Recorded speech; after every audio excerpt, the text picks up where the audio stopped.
개인적인 욕심이 아닌 한국 축구 발전을 위해 제가 할 수 있는 역할을 다해 보자는 결심을 하게 되었습니다. 많은 우려와 비판 속에 출발을 하게 돼서 굉장히 마음이 좀 무겁습니다. 항상 겸손하게 겸허히 받아들이면서 앞으로 팀을 이끌어 나가겠습니다.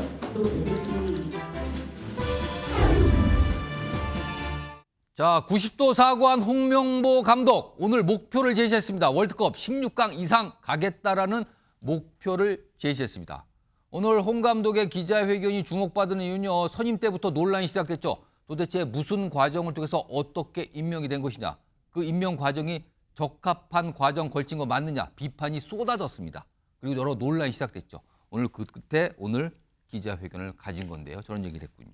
오늘 홍명보 감독의 기자회견 주요 내용을 좀 정리해 보겠습니다. 본인이 감독에 선임된 것에 대해서 설명을 하는데 개인적인 욕심이 아닌 한국 축구 발전을 위해 결심했다. 왜냐하면 지금 프로팀을 맡고 있는데 그거를 접고 국가대표 감독이 된 거란 말이에요. 그 자체에 대한 논란도 있고요. 그리고 선임 과정에서 어떤 절차가 다 지켜진 거 맞냐라는 의혹도 여전하단 말이에요.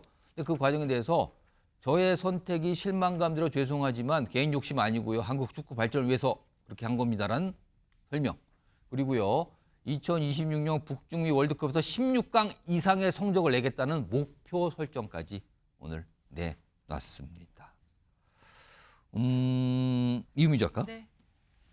홍 감독이 개인적 욕심이 아니다. 한국 축구를 위해서 그런 거다. 그리고 16강에 성적 내겠다. 이 정도를 회견으로 지금 축구 팬들이 화가 났고 잠깐 돌아섰거든요. 이게 달래질 수 있을까요? 시간은 좀 걸릴 것으로 보입니다.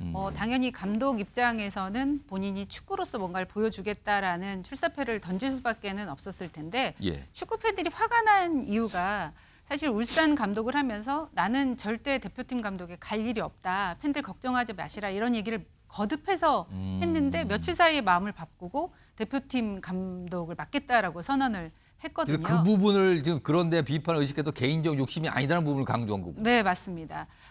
왜냐면 이제 홍명보 감독 같은 경우는 연령별대 감독들도 다 해봤고 예. 또 축구협회에서 전무이사를 하면서 행정적인 일도 해봤기 때문에 그런 부분에서 본인이 유소년부터 대표팀까지 연계된 어떤 축구의 발전에 본인이 나름대로의 적합한 인물이라고 스스로 생각할 수도 있다고 생각이 들고요. 예. 이 부분은 뭐 일면 맞는 부분이라는 생각도 드는데 문제는 과연 홍명보 감독이 선임하는 과정이 예. 투명했냐, 공정했냐 이런 부분에 지금 축구 팬들은 화가 나 있는 거잖아요. 예. 그런 부분 때문에 축구 팬들의 어떤 화는 또 논란은 조금 더 시간이 걸릴 것으로 보이는데 결국 홍명보 감독이 보여줘야 되지 않겠습니까? 자신이 얼마나 대표팀 감독으로 준비를 해왔는지 그걸 그라운드에서 보여주는 수밖에 그리고 증명하는 수밖에는 없다는 생각이 듭니다. 정기환 교수님, 홍명보 감독이 이미 월드컵 감독을 한번 하지 않았습니까? 뭐 그렇게 알고 있습니다. 그전에도 감독을 했었죠. 예. 그리고 근데 지금 오늘 근데 일단 여론은 지금 여전히 안 좋거든요. 그래서 이제 여론이라는 게 하루아침에 만들어진 게 아니라 그동안 쭉 진행돼 왔던 거거든요. 이게 사실은 클린스만 감독 때부터 막 들끓기 시작하기 쭉 이어지고 있는 거예요. 그렇습니다. 그리고 또 하나는 이게 홍명보 감독이 그동안 K리그 발전과 뭐 지금 소속팀 감독을 절대 그만둔 일은 없을 것이다라고 하는 그런 얘기를 말을 번복했다는 것이 중요한 것이 아니라 축구 팬들이 볼 때는 이 모든 사달 그러니까 이 축구 대표팀의 감독 선임 과정의 투명성과 공정성의 어떻게 보면 주범이라 그럴까? 여기에는 축구협회 정몽규 회장에 대한 정확한 책임, 질타 이런 것들이 담겨져 있거든요. 그런데 홍명보 감독은 그 실력 유무를 떠나서 예. 지금 정몽규 축구협회 체제의 핵심 인사거든요. 이런 데서 축구 팬들이 야 이건 또 다른 밀실 인사 아니겠냐. 그러니까 아니, 과정에 뭐 프레젠테이션 이런 것도 없었고 그냥 손님이 됐다. 그렇습니다. 예를 들면 외국 감독을 어떻게 접촉을 해봤는데 예. 어떤 과정에 있어서 뭐 국내 감독으로 선회하기로 했다든지 이런 일련의 설명이 없습니다. 그리고 또 하나는 더 나아가서 정몽규 회장의 태도입니다. 예. 자, 이 축구협회 회장을 둘러싼 감독 선임을 둘러싼 들끓는 여론을 일체 정몽규 회장이 뒤로 하고 있습니다. 어떤 책임 있는 인사를 발언을 하지 않고 있습니다. 예. 그저 뒤에 숨기에 급급합니다. 여기에 축구 팬들이 지금 어떻게 보면 공부를 하고 있는 것이고요. 지금 오늘 홍명보 감독의 기자회견 뭐 축구협회 그 축구 뭐랄까 이 팬들이 보기에는요. 예. 뭐 이를테면 이렇게 보일 겁니다. 사고 친 연예인들이요. 좋은 음악 연기로 보답하겠습니다. 이렇게 얘기한 것처럼 들릴 거예요. 저 하나만 한 소리다. 자, 이만큼 지금 불신이 크다. 그렇다면 앞서 뭐 이유미 작가님도 얘기하셨습니다만 저는 최고의 선수를 선발하는 과정, 또 평가전을 통해서 국민들의 어떤 인식을 불식시켜내는 과정, 이런 일련의 과정이 있겠습니다. 예. 그러나 그것보다 더 중요한 것은 이런 일련의 사태에 대한 정몽규 축구협회장의 명백한 해명과 사과, 예. 이것이 선행될 때만이 그나마 문제를 풀어갈 수 있는 하나의 해법이 만들어질 가능성이 높아 보입니다. 축구의 진심이신 정기남 교수님께서 아주 조목조목 지적을 해주셨어요. 지금요. 축구협회 한번 들어보세요. 약간 이런 심정으로 하신 것 같아요. 지금 상황이 이렇다 보니까요. 앞서서 양궁 소식 전해드렸잖아요. 특히 오늘 양궁과 축구를 비교하는 말씀들을 하신 분이 많더군요. 화면 좀 보겠습니다. 여자양궁 당태전 10연패 신화입니다. 10연패 36년 왕자를 지켰죠. 그리고 이 왕자를 지키는 과정에는 선수들의 땀도 있었지만 양궁협회의 전폭적인 노력과 지원도 역시 있었다는 얘기 계속 나오잖아요. 그런데요. 우리나라 이번에 올림픽에 축구 못 나갔어요. 10회 연속 올림픽 본선 나갈까 기대했었는데 그게 실패된 겁니다. 이번에. 못 나갔죠? 이게 지금 우리나라 축구를 보여주는 거 아니냐 지금. 우리나라 축구협회 현 주소 아니냐 지금. 이렇게 비교가 되고 있습니다. 지난 2월에 클린스만 감독 논란이 한참일 때요. 정몽규 축구협회 회장이 내놓은 설명이 있었습니다. 당시에. 들어보시죠.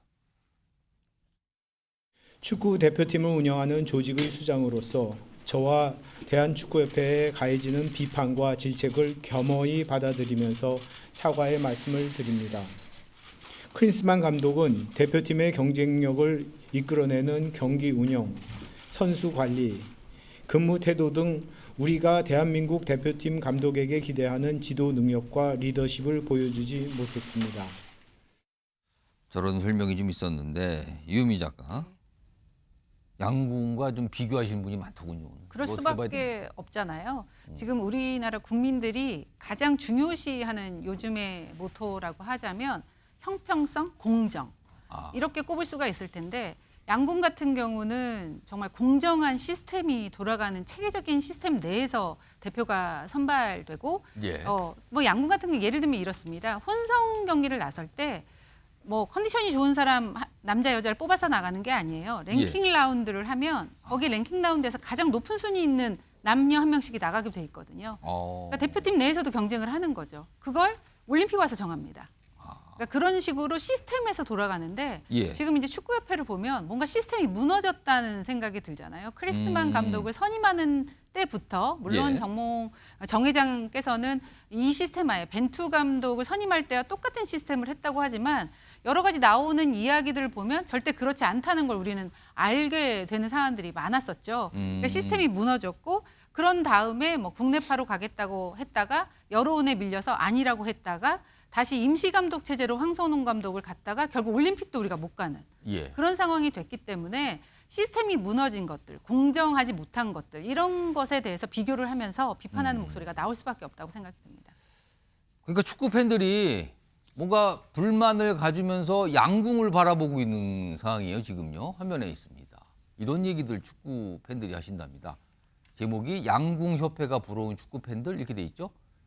회장님 대한축구협회 맡아주세요. 여기서 회장님은 양궁협회장을 말하는데 방금 전에 영상에 등장했고 저 사진에 있는 정의선 회장을 말하는 것 같은데요.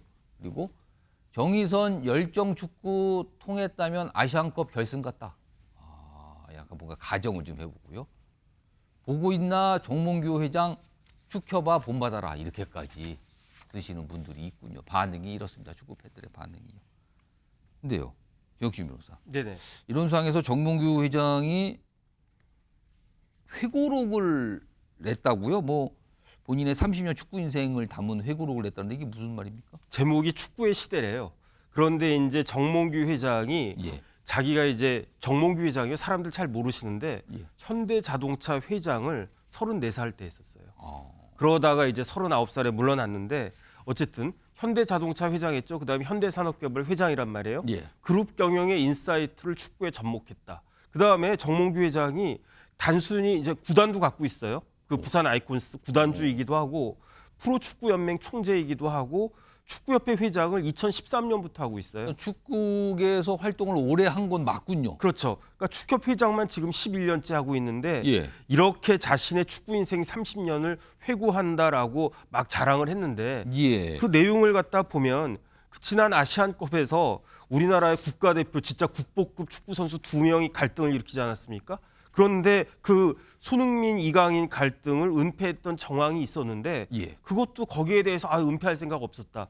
더 심한 건 뭐냐면은 클린스만 감독 선임을 굉장히 자랑스럽다. 왜냐하면 클린스만 감독은 프로페셔널한 감독이었다. 그렇게 이야기를 했는데 클린스만 감독이 어떻게 됐습니까? 중간에 계약 기간 못 채우고 경질됐잖아요. 그렇습니다. 그때 경질 사유가 세 가지였는데 첫 번째가 근무 태만, 두 번째가 경기력 부진, 세 번째가 선수단 관리 부재였단 말이에요. 기본인데 기본 중에 기본이 안 된 거였잖아요. 지금. 그다음에 근무 태만은 뭐냐면은 아예 어. 한국에 있지도 않았어요. 클린스만이 연봉 수십억 연봉을 받았으면서 뭐라고 이야기했느냐? 내 노트북이 있는 곳이 내 사무실이다. 내가 LA에 있는데 내 노트북이 LA에 있으면 LA가 내 사무실이고 내가 독일에 있는데 독일에 내 노트북이 있으면 독일이 내 사무실이다. 한국에 집도 없었어요. 그래가지고 경질되지 않았습니까? 경질됐을 때 정몽규 회장이 뭐라고 그랬냐면 감독 선임에 대한 책임을 본인이 인정한다고 그랬어요. 그다음에 클린스만 감독 관련해가지고 뭐가 문제가 됐습니까? 위약금이 문제가 됐잖아요. 그렇습니다. 그 위약금에 대해서 정몽규 회장이 말을 흐렸는데 기여할 부분을 고민하겠다고 그랬어요. 아직까지도 고민하고 있는 것 같아요. 본인이 뭐 돈 내가지고 이렇게 처리하겠다 이런 이야기도 없는데 그런데 축구의 시대라고 한 책을 써가지고 뭐라고 얘기했느냐? 클린스만은 아주 굉장히 프로페셔널한 감독이고 클린스만을 선임한 게 난 자랑스럽다. 앞뒤가 안 맞잖아요. 그럼 이 회고록을 언제 썼길래 그럼 반영이 안 된 거예요? 그 이후 상황이? 제가 봤을 때 그런데 이런 말도 안 되는 회고를 왜 썼느냐? 임기가 축협 회장 임기가 2025년까지거든요. 내년인데. 내년 얼마 몇 달 안 남았어요. 오. 그러니까 내년에 이제 축협 회장 임기가 끝나가니까 그 다음에 이제 우리나라 그 체육 그 규정에 예. 대한체육회 규정에 단체장을 3연임 이상 하려고 하면 스포츠 공정위원회 심의 받아야 되거든요. 예. 이 심의 받을 때 유리하려고 이런 거 쓴 거 아닌가? 저는 그런 생각이 들어가지고 왜 그 스스로에게 그러한 그 부메랑이 되는 자서전을 썼는지 많은 사람들이 이해하지 못하고 있다 이렇게 볼 수 있을 것 같습니다. 자서전은 아니고 회고록이라 그러는데 뭐 정확하게 제가 회고록이라고 하겠습니다.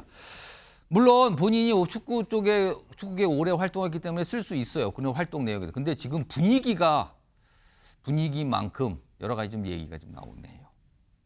그리고요, 정강 교수님, 이게 얼마 전에 국회에 보면 이제 국민청원 코너가 있잖아요. 그럼 국민들이 원하는 바를 올리고 동의를 받고 하는데 축구협회 감사 및 해체달라는 요청이 청원글이 올라왔어요, 최근에. 근데 동의가 어제 기준으로 보니까 5만 명 넘었거든요. 근데 5만 명 넘으면 이게 국회 상임위, 관할 상임위에 갈 수 있잖아요. 이게 문체위인데 이거 회부되겠습니까?